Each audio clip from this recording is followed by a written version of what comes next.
На Балканите голф не е просто кола.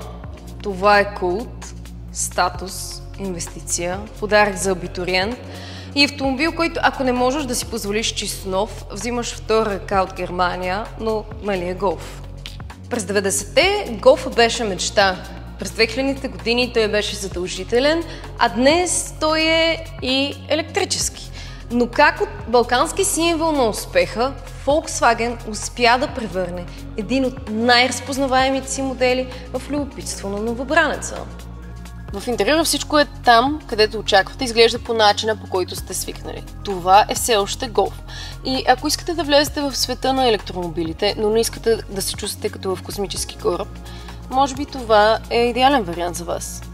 И когато Volkswagen опипа почвата с електрическо предложение на Golf, го лансира първоначално с компромисен капацитет батерия 24 кВт, но през 2017 година, по време на обновлението на модела, Volkswagen вече почти удвои батерията до 35.8 кВт. И въпреки, че производството му беше спряно през 2021 година, електрическият Golf остана в историята като врата.